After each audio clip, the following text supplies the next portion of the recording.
Hey, Good morning, Mr. John. hey, how's it going? Sorry, this thing didn't pop back up, by the way. I had to actually go back and find the event, so it didn't start, like, it didn't show something different for me today. I wonder why it does that. Yeah, I don't know. Super strange.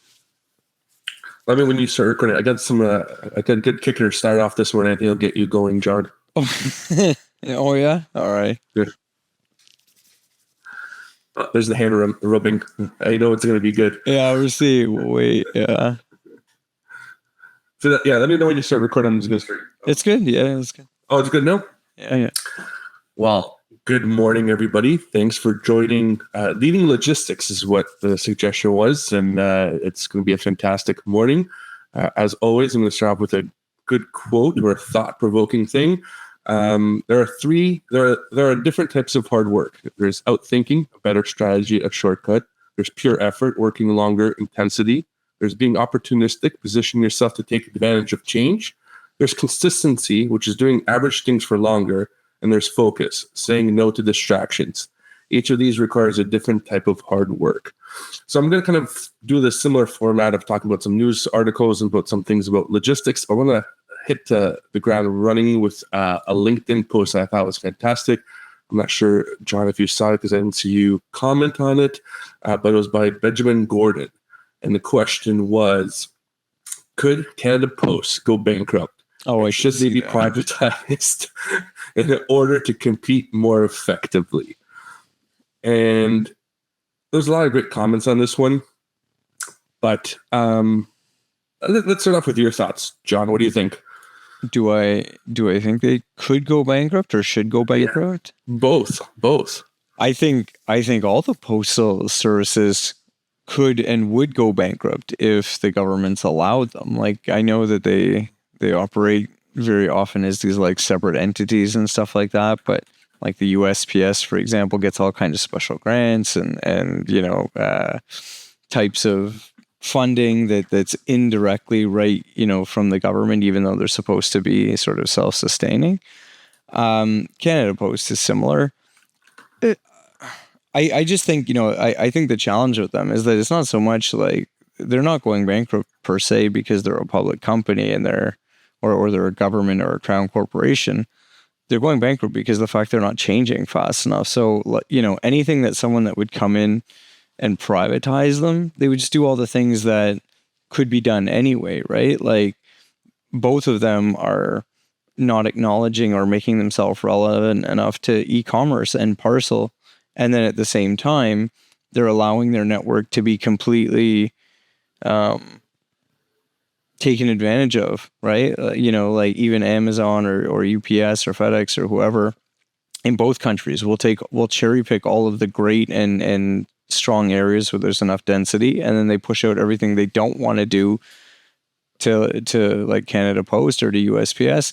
So I don't think it's really difficult to understand like why that model fails. It's like, oh, so you only give, if everyone's only giving you the hardest stuff for the most part, and what you keep for yourself is nonsense like letters and print advertising, it's not super surprising to see why they're bleeding money. Yeah, but isn't it a service? Isn't the service not supposed to make money? Like what other services that we have that's government funded that do make money? Okay, but if it's a service, then stop delivering Amazon packages. Like, do you know what I mean? I think it's like in a weird spot. Like, we have up here like healthcare as a service, but then you don't have all of these other people splitting the difference and selling or making money off one part of it and then like leaving the rest, all to the government. I mean, mail in itself was a service, like, access and having access to an infrastructure. But then if you truly believe that, then take it. Don't turn around and let all these parcel people run around and use you just for the difficult areas. Like I'm honestly a huge proponent of what USPS is trying to do in the States. I think Canada Post and USPS should just turn the taps off and be like, oh, sorry guys, you want to pretend you're parcel carriers? Go enjoy that middle of the nowhere delivery. But that's actually, I don't know how I'm going to rebuttal that. Give me a second here, John, because this is. No, but I'm serious. Like I think that if you want to, it can be a service, but I think you have to acknowledge the fact of how the market is changing and how the world is changing. And, be honest about, do you actually feel that, Canadians or Americans are fundamentally now losing a service when it comes to not getting direct mail, as an example, like physical mail on a daily basis? And that was the real intent, right? Core communication between people in government, between people in business and stuff like that, and why it's provided such a full service. Really would argue the need for the levels of activity that go on so that you can get that like $7 tank top from Shein. Well, yeah, it wasn't built around the e-commerce, right? Like the postal service is quite old and hasn't adapted to the changes. But I mean, you could argue that part of Canada Post service, which is Purolator, has done a fantastic job of being innovative and profitable. Couldn't they just pivot and be more like a Purolator type of service versus what it is? And Purolator goes everywhere too, not just not just Purolator is doing a little bit better, but I mean they're like running at like just shy of 2% profitability. Like they're not exactly like ringing bells. You know what I mean? Like for what their infrastructure is and for what their cost base is, they're a very fine margin. And I think they could do something similar. That's kind of what I'm saying is if you're going to be the service and if taxpayers indirectly or directly, whichever way you want to think about it, are responsible for it and you want to keep it as a service, I'm all for it. That's fine. But then don't allow the networks to be taken advantage of, which is what happens, right? By, kind of allowing outside providers to game the system, to use it when it makes sense for them, whether it's for something like what was going on in the US with really close last mile injection. So there's people who could pretend they're carriers, but aren't really carriers because they just collect packages and then give it off to USPS. But they're the ones pretending like to the shippers that they're actually getting things done other than like a basic consolidation. And same with up here, right? Like, our population density per square mile, per square kilometer, whichever way is terrible compared to, the majority of the US. Like even in our major cities, it's not anywhere near the same. So like, don't allow every regional player or even these nationals to feed you everything that falls out of their Goldilocks zone, while then allowing them to, double down and push customer expectations in the areas where it is feasible or sustainable. And by the way, if anybody wants to jump in and chat, more than happy to bring you up. Just click the button next to the react button and we'll have you speak. On that topic, I was trying to figure this out yesterday when I saw this post. I was trying to find some other postal service in the world that showed the revenue that was making money. I can't really find it. The only one that I really saw was like the Swiss one. It's rated one of the best. I couldn't find out if they're. I feel bad because when I wrote that one on the USPS, someone did come up and it was in I'm sure it was one of the European countries or whatever. We got totally turned around. Per wants to come up. Mr. Per, welcome. Good morning or good afternoon for you. Now you got to unmute yourself. You also have to unmute yourself. Yeah, now that you came up, you have to go to the bottom right and unmute.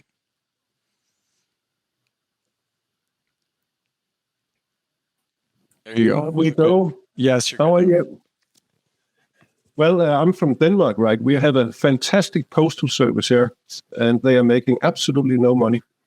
And the thing is, if you send a letter, they just increase the prices phenomenally, right? It's unbelievably expensive. And the delivery time is up to 8 or 10 days.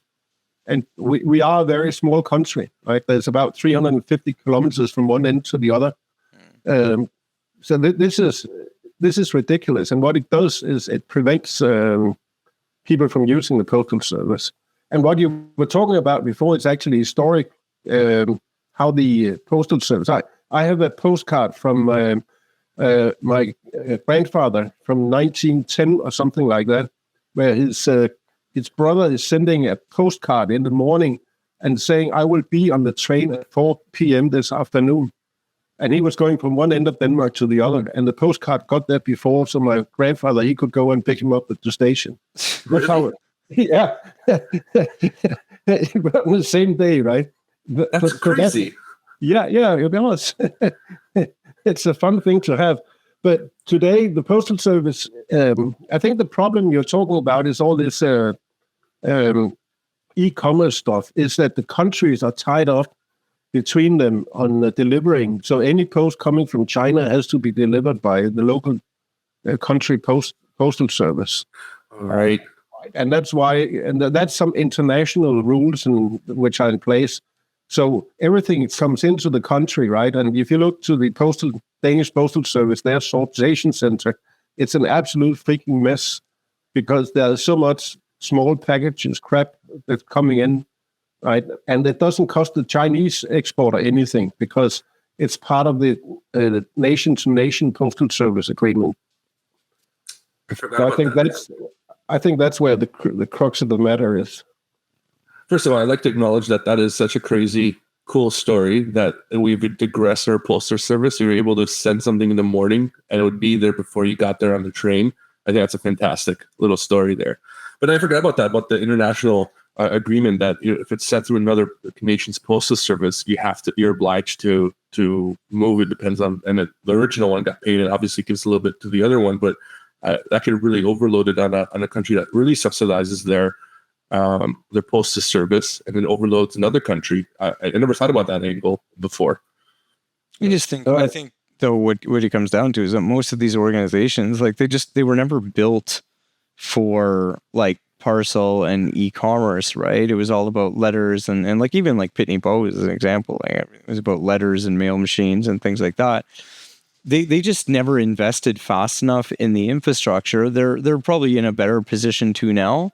Both invest in what they have invested in, but now you're finding that there's been so many alternatives, and they're kind of like those like a retailer who has been selling on discount for 20 years and is terrified to actually do anything different because it's like they want to make more money, but they're more afraid to lose any of the revenue they have, even though it's terrible quality. Yes. I'll sign on again here. I'll send you. Hello, move to listening. I'm going to send Per back down. Let's maybe leave this topic behind because we can probably spend days on this, John, and move on to another topic. One that kind of I don't want to spend too much on it, but we briefly talked about it yesterday. I did about this. Everybody's talking about obviously AI and supplementing and augmenting, and I had a great encounter, and I wanted to talk about it. How sales AI still isn't everything. So AI is a lot of great things, augmenting a lot of the processes. And I see Edward here, and I'm hoping he might raise his hand and talk a little bit about it too. But, the sales aspect on LinkedIn and cold reaching is absolutely a disaster so far, I find, with a lot of companies. I think augmenting a lot of work, helping out in the background is where AI shines, doing a lot of the hard processing work, but not the relationship-driven aspect of it, like sales. No, that one you posted was gross. Like that was ridiculous. It was just abnormally bad, and the simple people who didn't see it. Basically, I felt that a conversation I was having, someone cold reached me online, was AI, and asked him what his favorite socks were, and I answered it in a normal way, and then I went, "Let's talk a little bit more about how I can help you," which is not a normal way of going about it, which is kind of disappointing because the tool that I find AI that should be used for is, again, augmenting our own core abilities and making us better and focusing on things that excel what we do. And a great example is, custom paperwork, bill of lading paperwork, processing a large amount of data very quickly and very accurately, so we can focus on a customer-centric pieces and relationships, not taking over that customer relationship aspect of it. I don't know. I'll disagree. Like in the sales side, I think like that, the Sockgate thing was ridiculous. Like I think it's hilarious too how quickly it's like these guys spend all this time being like, because you asked it before, hey, are you a bot? And it's like, no, I'm not a bot. I guarantee you I'm a human. So it's like they went through all of these efforts to try to gatekeep it, but then they couldn't stop the fact of like, hey, Andrew, what's your favorite socks? And it's like, oh, polka dots and rainbows. Like, just like stuff that, just doesn't happen. But see, So on the sales side like that, I think it's trash. On the flip side, that same type of chatbot for, let's say, a very level one customer interaction, like, hey, I have a problem type communication, I actually think would be fine. Because I think, the alternative that so many websites have gone to and so many brands where it's like, here's our FAQ, here's our like, text chatbot that has 6 options. And if you ask it something, it's like, it just explodes. I think it's fine there when that transaction is going to be more functional and it's like, hey, I've got a question, I've got a problem, I'm trying to figure something out, I need something done, like to help facilitate that. I think it's probably fine. I definitely don't like that like sales approach. Like I told you when you showed me that I was like, well, that company essentially, I think they just would erode their authenticity and their credibility immediately, because now you just figure it's like lipstick on a pig no matter what you see from them. Yeah, like to your point, like using it for Amazon, finding your initial package, get to the, if it can solve the problem, sure, but not the deeper conversation of, hey, you're still not able to get to the answer I need. I really feel like I need to talk to someone. It's more of it, and more specifically on sales. Like I don't want that initial conversation I have with someone with that brand at first to be with not a person, right? I think that human relationship level is going to get intensified because of AI going forward. Later on, some back-end customer service might be automated and bot-like, but not the process that sells your product or sells your services, because I think that erodes that trust like you were talking about. Yeah. Like if it's for Q&A, like even on the sales side, like if you want to get really transparent and open with your pricing and you want to have a chat bot that's going to field all of those, like, what's your price and what if type basic questions. Like I think anything where the communication is looking to be just functional. Like I just want to know, and I should be able to see it on your website. And if I can't see it on your website, like, and so that's fine. I also think that you're obviously in a better position. You should always declare the fact that you're not Andrew, live human being, but who will also very promptly respond to SOC questions. Like, just say like, yeah, hey, this is an AI, sort of an AI field agent, blah, blah, blah, whatever, that can assist you this way. And then you just give the option, to your point, about connecting with someone more directly. Yeah. Moving on off that topic, there's a lot of activity actually going on in the marketplace. Through the fallout of bankruptcies. There's been another one in the news recently. Chapter 11, a lot of trucking companies are going under. I think this is something that's going to be continuing a trend. Sadly, I've been talking about it for a while. A lot of brokers, a lot of carriers going under. It's becoming a hard environment. And, tied into that sales conversation, this is where it becomes very important, knowing your specific niche and really focusing on it, and really doubling down on your ability to service your customers based off of how you approach that initial product. And then tying that in, it's if you don't have that, this is why a lot of these companies are trying to fast track and cut corners, are becoming more and more trouble. Do you think, from your perspective, John, do you think there's going to be a good turnaround in the next little bit for some companies when a lot of this capacity goes away, or we're still going to be crunching for a while?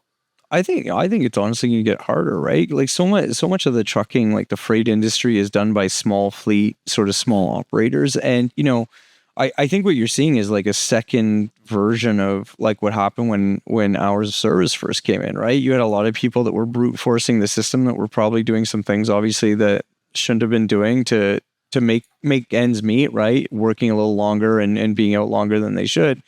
Now what's happening is that you're getting this whole second layer of business savviness, in the sense of you have to be really tight with your models and you have to be disciplined. And honestly, I think it's really challenging for the majority of small fleets or owner operators, because the thing is that a lot of these people are in bad spots, in the sense that they've got a truck payment, a mortgage payment, their livelihood, everything is staked on it. And it constantly puts them in a position of maybe having to make decisions they don't really want to make, or they know are not great. And they're always hedging against like the next one. But because like everyone is doing that, I just find it's a really nasty cycle that's going on right now. I unfortunately don't think it's just going to get better by itself that way. No, and part of the solution I've been always kind of talking about is really knowing, understanding your business and how it runs and what you're moving and why you're moving it. Grabbing a load just because it's in front of you is not always the best answer. Talking to your drivers, figuring out different areas that you can go to kind of maximize your dollar rate per mile is the way to go about it. But a lot of people are not that they're not educated, but they're not made aware. Usually you come over into trucking by happenstance, like it's not a career path that you set forth. You don't have the business acumen until you get to that, 50, 60 trucks where you kind of have to learn it. So anybody kind of under that 50 truck mark is really exposed. And this is where a lot of the bigger brokers kind of take advantage of it, and they drive that price down to a very low level because they want to obviously increase their own margin. But now it's kind of affecting the whole system. So is a nice little purge is happening for some people where it's like, okay, getting rid of some of these basement brokers that didn't know what they were doing, or giving an opportunity for people who really know what they're doing. And same thing for the carriers. But I think it's extending into putting a lot of strain on some good companies as well who didn't know what they were doing, but were underbid by a lot of companies to kind of expose them in a position for sure. Oh yeah. And unfortunately though, like B2B is the same as B2C in the sense that like, on the other side, you don't have necessarily tons of depth or like real understanding of what the grind is, operating or like an asset-based business and doing all that freight and or even the, you know what I mean, for all the people. So you've got all these shippers now that, if they're newer, if they themselves as a company were newer, or their people, for example, are less initiated in the space, like they think what they've been seeing is normal. And I think it's going to take, re-education a little bit to understand that like that stuff was not great. You kind of were benefiting from these types of rates and these types of practices, and it's going to have to come up. And I think that that's where like that pressure is going to still come from, because these businesses, from their side, and I've had that opportunity to be on the shipping side and then to, be doing the day to day and to be out of it. It's like, when I made changes like to the R&M program at like one company I was with, and like we reduced our spend by $750,000, like that immediately flowed through to the bottom line. Not like a sales thing where it's like, hey, I've got to like how much do you have to sell to make $750,000 in profit, right? Like, it's some multiple of that flowed right through. Those companies are gonna just choke having to give any of that back from the type of rate practices they've been enjoying lately. Yeah, absolutely. And part of that is also going to be a good earnings calendar week. I know you've been touching on a few of them last week, but I think this week's an important one. Costco on Thursday. Do you think there's going to be anything innovative coming out of Costco on the logistics side, or is it? Costco is interesting, but like I think that they're starting to play their shield, their logo a little bit. I noticed that there's been some stuff coming up before this call talking about how they're going to actually raise the membership rates for the first time in 6-7 years. So like their gold and their executive gold or whatever they call it, are going to increase. So I think Costco's interesting. They're doing very well, and they're doing even well on the e-com side. I mean, I joked it was a couple of months ago that they've been actually quite successful selling gold bars, if you can imagine that, through e-com. But I don't know if I don't think you're going to see anything super innovative per se. I think Costco is going to be in a bit of a, and I obviously could be wrong. I'm looking at their business and I'm not sure. Like their expansion of e-com is fine, but I think it's going to be raise the rates and grind suppliers even more. I think that they're going to be looking more to take advantage of this current grocery market and like their value proposition. And I think that they're just going to be focused on, providing more value for their members at a price point level. So I'm not expecting anything, but I guess we'll see if I'm wrong if they make some weird announcement. But I have a feeling it's going to be a little bit more, wallet driven is what their focus is going to be for themselves, but also then trying to get the member benefits there if they need to increase their fees.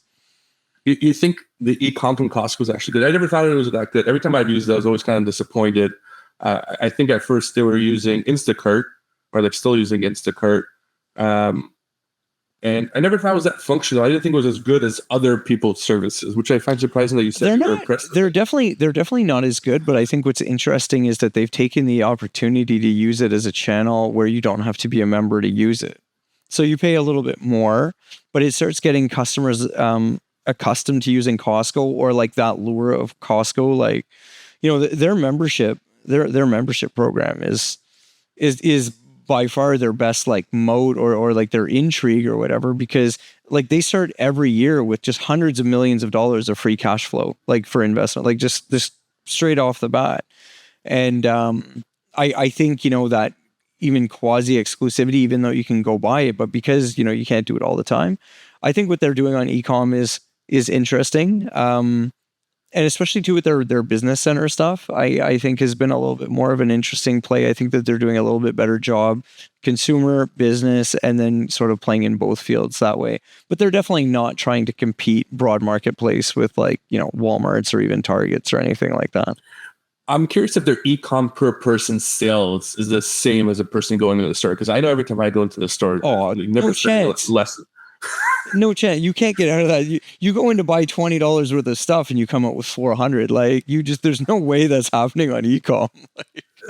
That's why there should be like a per skid rate delivered to your house. If you want e-com delivery, it has to be at least a skid of stuff, because it's not going to be worth it for us. Consolidated on a skid, we'll deliver it. These guys are the masters of like, I don't know if you guys down there, I haven't gone to Costco in a while. I unfortunately spent a lot of years dealing with Costco, so I'm trying to recover from those relationships. But like, I don't go there very often anymore. But every time I did, it was like, okay, it's like you go in and you've got this like really disciplined, I'm going to get like the three things I need at Costco. And then it's like, you know, 37 beeps later and $627. You're like, shit. And you just like gotta get. I like their product turnaround too. It's because they don't keep the same things on the shelves typically. They rotate the product every so often. Obviously, they have some staples of things that are always there, but I think that's a uniqueness too. That's why I like to walk the aisles, because I might catch something that I've never seen before. And like, ooh, this is kind of cool. And I think that whole experience doesn't translate well onto the e-commerce site. That's why I'm kind of curious how they're going to tackle e-commerce on their call this week. I think they're just using their logo. But do you want to hear something really weird? Do you guys want to hear a really weird fact about Costco, like an internal SOP? Yes, I do. They will never be more than 60% of a brand's sales.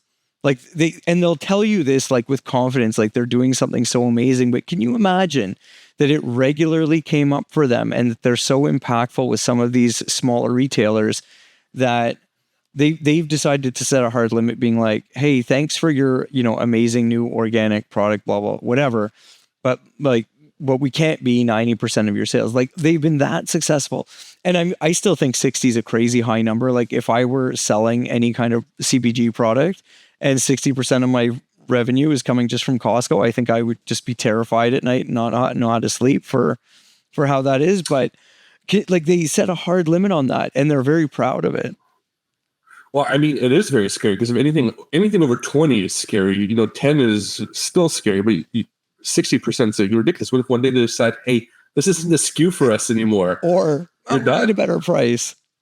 Well, we need a better price. Yeah, exactly. We need it driven down more. Well, but that's what Walmart does, right? I don't know if they have the same kind of SOP, but I can see them driving that price down, and Amazon does it as well. Or if you don't agree to the new Amazon price, all of a sudden it's an Amazon basic product within a week. And I find that's probably a different story altogether.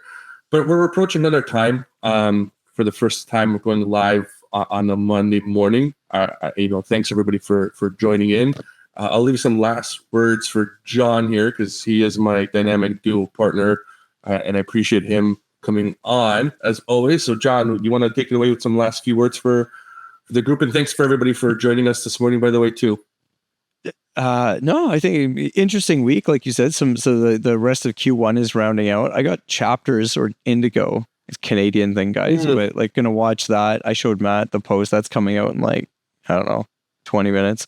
But yeah, no, I think it's just an interesting week to see what's going on. And I'm curious just to watch as we go into the summer because everybody wants to relax and everything like that. But realistically, and for you, I'm sure you spend a lot of years seeing this. It's actually when a lot of the buildup and a lot of the activity and a lot of the planning is starting for Q4, right? As you're moving tons of product or planning tons of product moves, from other parts of the world into North America, especially. So I am very curious to see what kind of information is going to start, slowly coming out. That's going to be a real indicator for Q4, because as much as everyone wants to enjoy the summer, the second, August rolls around and it's like you're finishing off and it's back to school and whatever, like everything ramps right back up. So curious to see what kind of undercover little bits of information start coming out over the next sort of 45 days. You got our topic set for next week, John. Q4. I'll be prepping for it, and that's it's like Christmas. They're talking about Christmas in July. Well, it's gonna be June. 6 months. That's perfect timing. Well, on that note, thanks everybody for joining this morning. Hope you have a great day. Check out John's posts on Chapters Indigo, which is a Amazon original kind of competitor, and then stayed in that space. And we'll join you next week. But goodbye. Cheers.